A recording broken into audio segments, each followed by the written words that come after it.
धमाकों की सन्नाटा तोड़ती आवाजें, कीव में भय का माहौल। रूस का हमला या शांति की राह पर रुक, कीव में हालात तनावपूर्ण।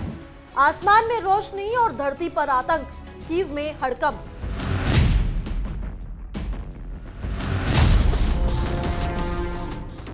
नमस्कार दोस्तों, मैं हूं आपके साथ में कश्मी और आप देख रहे हैं इंडिया डेली का डिजिटल प्लेटफॉर्म। नमस्कार, मैं हूं चित्रांजलि। यूक्रेन की राजधानी कीव में शनिवार 27 दिसंबर 2025 को सुबह एक बेहद गंभीर और नाजुक स्थिति सामने आई। शहर के अलग अलग हिस्सों में एक के बाद एक जोरदार धमाकों की आवाजें सुनाई दी, जिससे राजधानी में हड़कंप मच गया।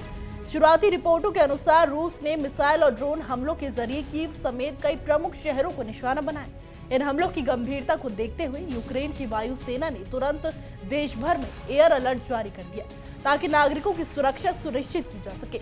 इस हमले में न केवल शहरवासियों में भय और आतंक की स्थिति पैदा की, बल्कि पूरे देश के लिए सुरक्षा खतरे की घंटी भी बजा दी है। कीव के मेयर विटाली ने नागरिकों से टेलीग्राम पर अपील की कि वे तुरंत सुरक्षित स्थानों पर चले जाएं और आश्रय स्थलों में ही रहें। उन्होंने कहा कि देश की हवाई सुरक्षा प्रणाली पूरी तरह सक्रिय है और मिसाइल और ड्रोन हमलों को रोकने के प्रयास लगातार जारी हैं। नागरिकों की सुरक्षा के लिए राहत और बचाव दलों को अलर्ट पर रखा गया है, ताकि जरूरत पड़ने पर तुरंत मदद उपलब्ध कराई जा सके। इस स्थिति ने एक बार फिर साबित कर दिया कि युद्ध के बीच नागरिक जीवन कितना असुरक्षित और तनावपूर्ण हो सकता है। बिल्कुल, स्थानीय पत्रकारों और निवासियों की एक रिपोर्ट के अनुसार आसमान में तेज रोशनी और जोरदार धमाकों की आवाजें लंबे समय तक सुनाई देती रही। कई इलाकों में खिड़कियां हिल गईं और लोग अपने घरों के बेसमेंट या बंकर में छिपने को मजबूर हुए। बिजली और इंटरनेट सेवाएं भी प्रभावित हुई, जिससे नागरिकों का डर और बढ़ गया। हालांकि अभी तक किसी बड़े जान माल के नुकसान की आधिकारिक पुष्टि नहीं की गई है, लेकिन अधिकारियों ने कहा है कि नुकसान का आकलन किया जा रहा है और राहत कार्य तुरंत शुरू कर दिए गए हैं।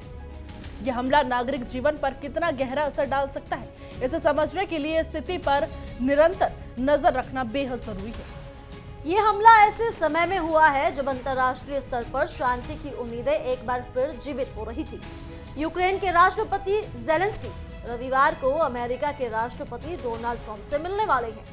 ये मुलाकात अमेरिका के फ्लोरिडा में प्रस्तावित है, जिसमें रूस यूक्रेन युद्ध को समाप्त करने और नए शांति वार्ता के नए प्रस्तावों पर विस्तार से चर्चा की जाएगी। राजनीतिक विश्लेषक मानते हैं कि ये बैठक युद्ध की दिशा तय करने में निर्णायक भूमिका निभा सकती है, क्योंकि इसमें 20 सूत्रीय शांति योजना पर चर्चा की जाएगी।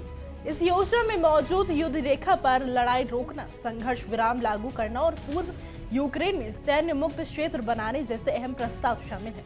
अगर ये वार्ता सफल होती है तो इससे पूरे यूरोप और वैश्विक सुरक्षा पर सकारात्मक असर पड़ सकता है। हालांकि कीव पर हुए ताजा हमले ने स्पष्ट कर दिया है कि हालात अभी भी अत्यंत नाजुक है और जमीन पर तनाव कम होने की बजाय बढ़ता हुआ नजर आ रहा है। इस स्थिति ने यह सवाल खड़ा कर दिया है कि क्या शांति वार्ता वास्तविक रूप में युद्ध को समाप्त करने में सक्षम हो पाएगी। वहीं फरवरी 2022 में रूस द्वारा यूक्रेन पर किए गए पूर्ण पैमाने के हमले के बाद से ये युद्ध लगातार जारी है। 3 साल के इस संघर्ष में यूक्रेन ने भारी जानमाल का नुकसान उठाया है। हजारों सैनिक और नागरिक मारे गए हैं, लाखों लोग अपने घर छोड़कर शरणार्थी बने हैं और कई शहर पूरी तरह से तबाह हो चुके हैं। युद्ध ने यूक्रेन की अर्थव्यवस्था, बुनियादी ढांचे और आम जनजीवन पर गहरा असर डाला है। यह हमला इसी संघर्ष का नवीनतम प्रकरण है, जो युद्ध की जटिलताओं और नागरिक जीवन पर प्रभाव को उजागर करता है। रूस और यूक्रेन के बीच क्षेत्रीय विवाद अब भी सबसे बड़ी बाधा है। रूस उन क्षेत्रों पर स्थायी नियंत्रण चाहता है जिन पर उसने कब्जा किया है, जबकि यूक्रेन ने स्पष्ट कर दिया है कि वो अपनी 1 इंच जमीन भी छोड़ने के लिए तैयार नहीं है।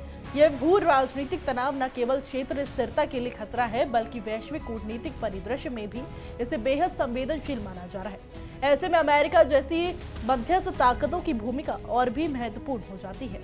अमेरिका की मध्यस्थता से एक बार फिर उम्मीद जगी है कि आने वाला नया साल युद्ध को समाप्त करने की दिशा में कोई बड़ा मोड़ ला सकता है। विशेषज्ञ मानते हैं कि अगर ये शांति वार्ता सफल होती है तो इससे पूरे यूरोप और दुनिया की सुरक्षा पर सकारात्मक असर पड़ेगा। लेकिन कीव पर हुए हमले ने यह भी स्पष्ट कर दिया कि जमीन पर स्थिति अभी भी अस्थिर है और संघर्ष की संभावना बनी हुई है। इसने वैश्विक सुरक्षा को लेकर चिंताओं को और ज्यादा बढ़ा दिया है। शहर में मौजूद नागरिकों और स्थानीय पत्रकारों की रिपोर्ट के मुताबिक आसमान में तेज चमक और धमाकों की आवाज ने लोगों के मन में आतंक पैदा कर दिया है। कई लोग अपने घरों के बेसमेंट और बंकरों में छिप गए हैं, जबकि कुछ ने सुरक्षित स्थानों की ओर भागने की कोशिश की। बिजली और इंटरनेट सेवाओं का अस्थायी बाधित होना लोगों की चिंता को और बढ़ा दिया है। यह हमला ये स्पष्ट कर देता है कि युद्ध के बीच नागरिक जीवन कितनी असुरक्षा और भयपूर्ण स्थिति में है। कीव के मेयर विटाली ने नागरिकों से बार बार अपील की है कि वे सुरक्षित स्थानों में रहें और किसी भी तरह की अफवाहों पर ध्यान न दें। उन्होंने ये भी बताया कि देश की वायु सुरक्षा प्रणाली पूरी तरह सक्रिय है और मिसाइल और ड्रोन हमलों को रोकने के प्रयास लगातार जारी हैं। राहत और बचाव दलों को अलर्ट पर रखा गया है ताकि जरूरत पड़ने पर तुरंत मदद पहुंचाई जा सके। ये राजनीतिक दृष्टि से प्रशासन की तत्परता को दर्शाता है। यूक्रेन के राष्ट्रपति व्लादिमीर ज़ेलेंस्की और अमेरिका के राष्ट्रपति डोनाल्ड ट्रंप के बीच प्रस्तावित बैठक इस स्थिति में और भी महत्वपूर्ण हो गई है। इस बैठक में दोनों नेताओं के बीच युद्ध को समाप्त करने और स्थायी शांति स्थापित करने पर विस्तृत चर्चा होगी। राजनीतिक विशेषज्ञ मानते हैं कि इस वार्ता का परिणाम केवल यूक्रेन के लिए ही नहीं, बल्कि पूरे यूरोप और वैश्विक सुरक्षा तंत्र के लिए निर्णायक साबित हो सकता है। फिलहाल कीव पर हुए ताजा हमले ने यह साबित कर दिया है कि युद्ध अभी भी समाप्त नहीं हुआ है और जमीन पर संघर्ष की स्थिति लगातार बनी हुई है। राजनीतिक दृष्टि से यह हमला शांति प्रयासों को चुनौती दे रहा है, लेकिन विशेषज्ञों का मानना है कि कूटनीतिक प्रयासों और मध्यस्थता से ही वास्तविक समाधान संभव है। यह स्थिति अंतर्राष्ट्रीय कूटनीति और क्षेत्रीय स्थिरता की संवेदनशीलता को भी दर्शाती है। रूस और यूक्रेन के बीच इस युद्ध ने न केवल क्षेत्रीय तनाव बढ़ाया है, बल्कि वैश्विक अर्थव्यवस्था और सुरक्षा को भी प्रभावित किया है। 3 वर्षों में हुए नुकसान ने यह स्पष्ट कर दिया है कि युद्ध की भयावहता केवल सैनिक संघर्ष तक सीमित नहीं, बल्कि आम नागरिकों और समाज पर भी गहरा असर डालती है।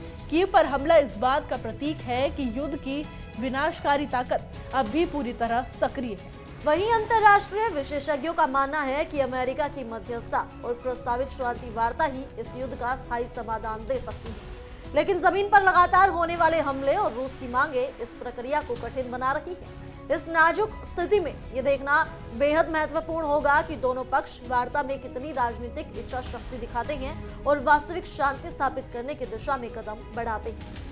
तो फिलहाल के लिए हमारी इस रिपोर्ट में सिर्फ इतना ही, लेकिन देश और दुनिया से जुड़ी तमाम बड़ी खबरों के लिए जुड़े रहिए इंडिया डेली के डिजिटल प्लेटफॉर्म के साथ और देखते रहिए हमारा खास शो तहकीकात हर खबर की तह तक।